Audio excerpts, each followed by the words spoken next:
The sun had barely risen over the quiet plains when she stepped out of the old wooden house, her eyes carrying the kind of emptiness that comes only from too many nights spent crying alone. Her name was Clara. Once she used to smile at the sunrise, believing every new day brought hope. But now all she saw was another morning she had to survive.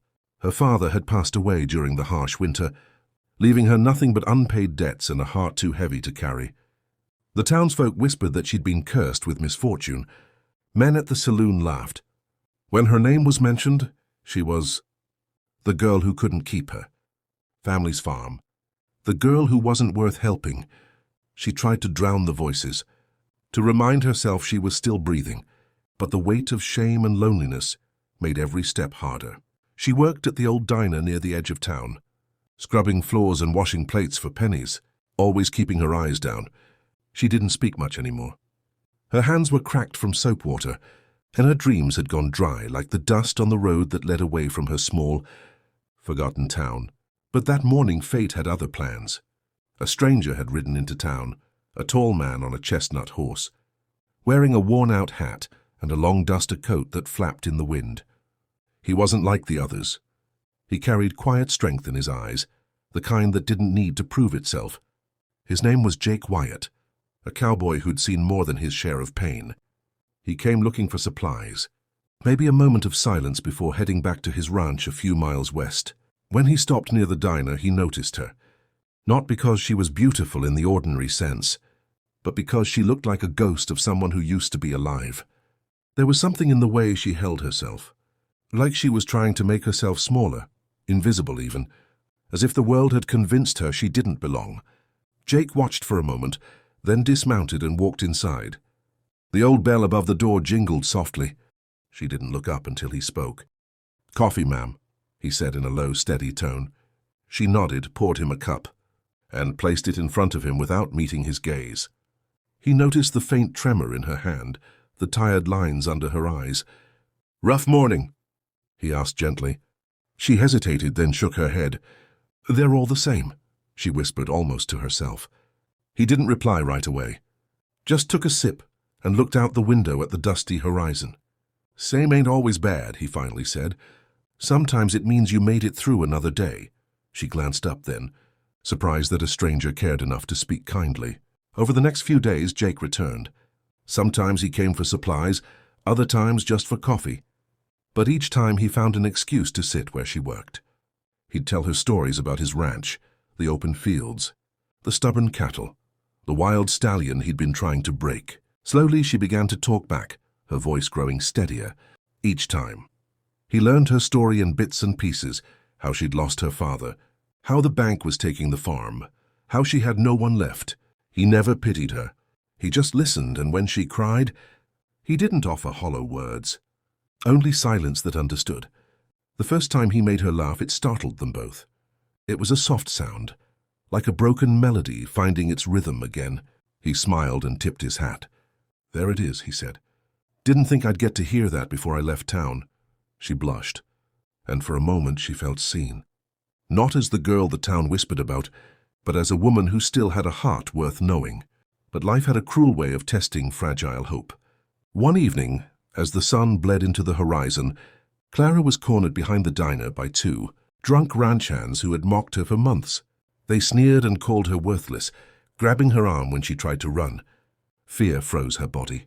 But before they could do more harm, Jake appeared, his shadow falling over them like thunderclouds.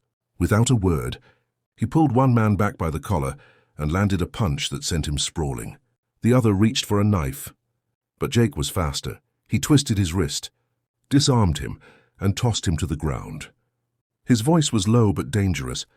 "Touch her again, and I'll make sure you can't ride or walk straight ever again." The men scrambled away, cursing under their breath. Clara stood trembling, tears mixing with dust on her cheeks. Jake turned to her, his face softening. "You all right?" She nodded, though her lips quivered. "I'm sorry," she whispered. "You shouldn't have to fight for someone like me." He stepped closer, his voice steady but filled with emotion. "Someone like you?" he repeated. "Clara, you've got more strength in you than you see. Don't let anyone take that from you." She looked up at him then. and in his eyes she saw something she hadn't felt in years. Belief. Real, quiet belief. The next morning, Jake showed up outside the diner with his horse saddled. "You ever been riding?" he asked. She shook her head, confused. "Then today's a good day to learn," he said. She hesitated. "I have to work." "No," he said gently. "You have to live." Something in his tone made her heart race. After a long pause, she untied her apron and followed him. He helped her up, his hand warm and steady as he lifted her onto the saddle. For the first time, she felt the world open up before her. Wide skies, endless fields, the wind rushing past her hair. Jake sat behind her, his arm light around her waist, guiding the horse forward. "Hold on," he said with a grin. She did. And in that moment, something inside her began to heal. She laughed again, louder this time, as they galloped through the golden fields. The weight she'd carried for so long seemed to lift with every stride. She wasn't the broken girl the world called worthless. She was alive, wild and free. And the man behind her, the quiet cowboy who had seen her pain, made her feel like she mattered. They stopped by a hill overlooking the valley, the setting sun painting everything in shades of fire and gold. Clara turned to look at Jake. "Why are you doing this for me?" she asked softly. He smiled, brushing a strand of hair from her face. "Because someone once did it for me," he said. "I was lost once too, thought I wasn't worth much. But a good woman taught me different. Guess I'm just returning the favor." Her eyes shimmered. "I think I can never start over." "You already are," he said simply. The silence that followed wasn't empty, it was full of everything words couldn't hold. She looked at the horizon, tears in her eyes, but this time they weren't from sadness. They were from something she thought she'd lost forever: hope. As the sun dipped lower, Jake spoke again, his voice low and honest. "You know, Clara, the world can be cruel, but it doesn't get to decide your worth. Only you do." She turned toward him, and for the first time she didn't look away. The wind carried her hair, the light touched her face, and Jake thought she looked more alive than anyone he'd ever seen. They rode back slowly, the stars beginning to bloom above them. When they reached town, he helped her down from the horse, but didn't let go of her hand right away. "Thank you," she whispered. He smiled. "Don't thank me yet. Tomorrow I'll teach you how to ride on your own." She laughed softly. "You really think I can?" "I know you can," he said. Then he tipped his hat and rode off into the twilight. That night, Clara stood outside her small room, staring up at the stars. For the first time in years, she didn't feel like crying. Instead, she closed her eyes and smiled, remembering the sound of the horse's hooves, the wind in her hair, and the cowboy's words that still echoed in her heart. "You decide your worth." Somewhere out there beyond the dark hills, Jake Wyatt was probably sitting by his campfire, thinking of her too. And though neither of them said it out loud, something had begun between them, something fragile, beautiful, and real, a connection born not out of pity, but out of understanding. She didn't know what the future held, but she knew one thing for sure. For the first time, she wanted to see it. She wanted to live. And maybe, just maybe, she wanted to love again. As the night wind whispered across the plains, she whispered back into the silence, "Thank you, Jake." Her voice trembled, but it carried warmth, the same warmth that would lead her heart toward him again. Tomorrow would come and she would ride again, not just the horse, but her own strength. The girl who thought she was worthless had found something worth living for. She just didn't know yet that the man who lifted her onto that horse would soon lift her heart too, and call her his world. Days turned into weeks, and Clara found herself changing in ways she hadn't imagined possible. The diner still needed her hands, the town still whispered, but none of it hurt the way it used to. Every morning, before the sun even broke through the mist, she would hear the distant gallop of hooves and know he was there, Jake Wyatt, waiting just beyond the fence line with that easy smile and steady gaze. She had learned to ride now, not just behind him, but beside him. Each lesson brought more than skill, it brought freedom. She could feel it in her bones, the quiet thrill of taking control of her life again. Sometimes they rode out for hours, across wide fields that smelled of sage and rain, talking about everything and nothing. Jake would tell her about his ranch, how he dreamed of turning the barren land into a place full of life, how he wanted to build something that lasted. Clara listened, and for the first time, she let herself imagine a future that didn't feel like running from pain, but walking toward peace. One evening after a long ride, they stopped near a stream. The sun dipped low, setting the water aflame with orange light. Clara dismounted clumsily, laughing when she almost tripped, and Jake caught her by the hand. "You're getting better," he said, smiling. "At falling?" she teased. "At getting back up," he replied softly. Their eyes met, and for a moment the world around them went still. He could see in her the woman she was becoming, strong, brave, no longer shadowed by shame. And she saw in him the man who never judged her, who made her believe that even broken hearts could bloom again. They sat by the water for a while, quiet and close, listening to the soft hum of the evening. "Jake," she said after a long silence, "why do you keep coming back here?" He looked down, picking up a small stone and tossing it into the stream. "Maybe because I found something worth coming back for," he said simply. Her heart fluttered, unsure how to hold the weight of those words. "I'm not who you think I am," she whispered. "I'm not strong, I'm not beautiful.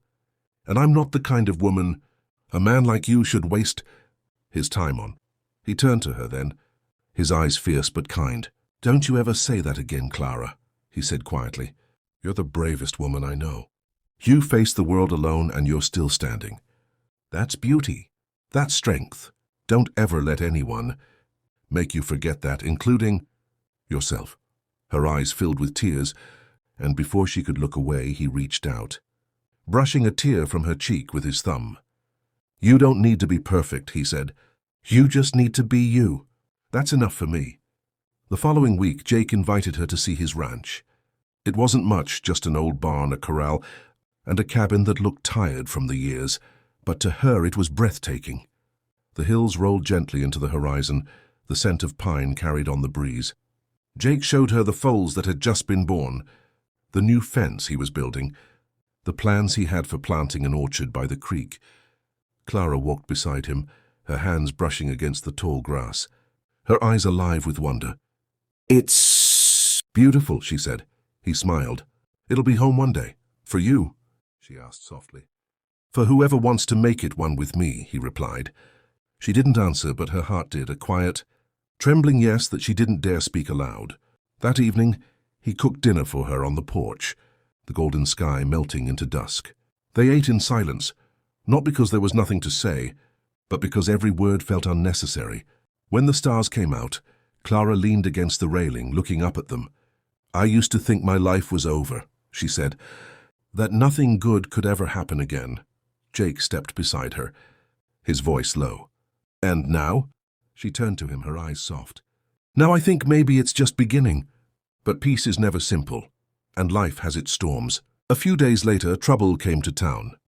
The same ranch hands Jake had fought weeks ago returned, angry, drunk and looking for revenge. They waited near the stable as Jake helped Clara mount her horse. When he turned, one of the men swung a broken bottle grazing Jake's arm. Clara screamed as chaos broke out. Jake fought back, his fist steady, his body moving with the power of someone who'd survived worse. But there were three of them, and one managed to knock him to the ground. Clara, terrified but determined, grabbed a shovel and swung it, knocking one man back. Jake got up and threw another punch, sending the last attacker running. When it was over, Jake's knuckles were bleeding, his arm cut, but he only looked at her and smiled through the pain. "You saved me," he said. She shook her head, tears streaming down her face. "You saved me first." They stood there, the night air trembling around them, their hearts pounding in unison. Jake took a slow step toward her. "Clara," he whispered, "you don't belong to that pain anymore. You belong to the future. You belong to life." Then, in a voice rough with emotion, he added, "And if you'll let me, I want you to belong with me." She froze, her breath catching.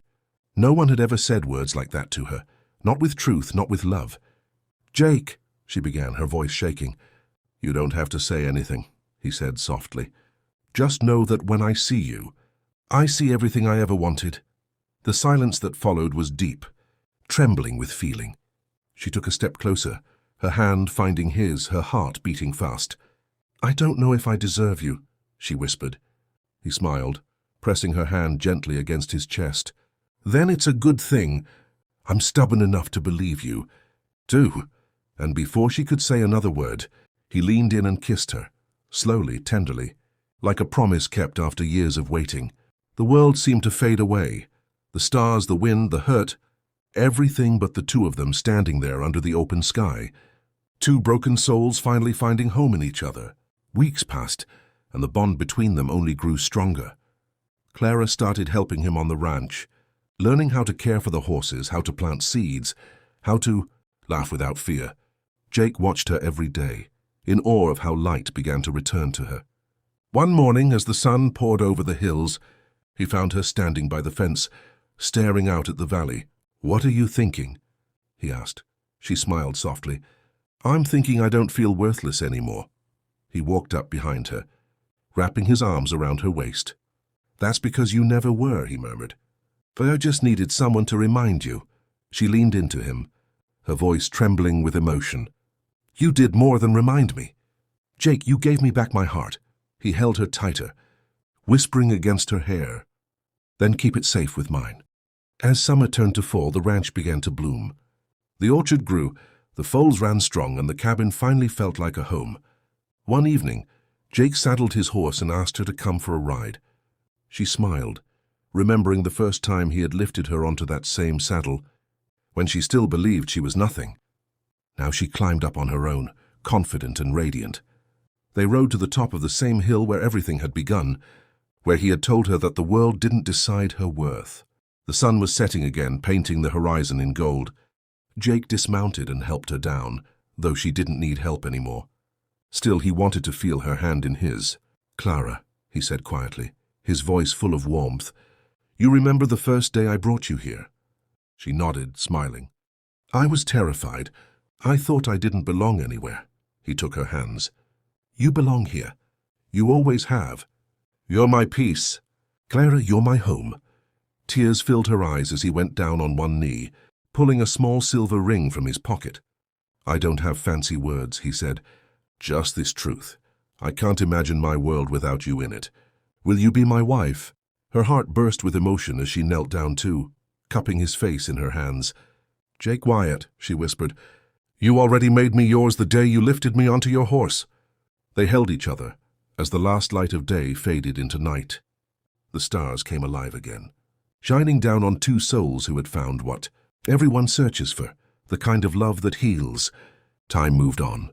Seasons changed. But some things stayed the same.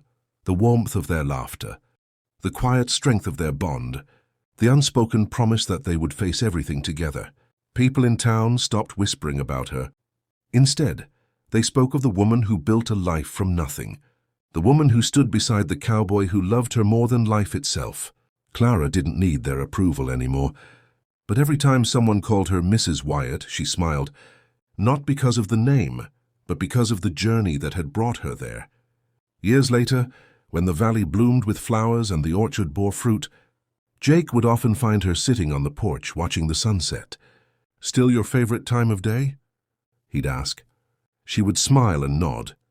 "Because it reminds me of you," she'd say. And he'd laugh, wrapping an arm around her shoulders as they watched the sky burn gold. Love hadn't made her life perfect. It had made it real. It had taught her that broken hearts could still beat strong, that pain could turn into purpose, and that the right person doesn't just heal you, they help you find yourself again. So if anyone ever told her she was worthless, she'd only smile because she knew better now. She was loved, cherished, and strong, and all because one cowboy had seen her worth when she couldn't see it herself. And somewhere between that first ride and the countless ones that followed, she became his world and he became hers. So remember, friends, sometimes all it takes is one act of kindness, one person who believes in you, to change your whole story. Never forget your worth, because even when you feel invisible, someone out there is meant to see you for exactly who you are. If this story touched your heart, make sure to subscribe for more powerful, emotional tales like this, stories of love, hope, and the strength that lives inside all of us.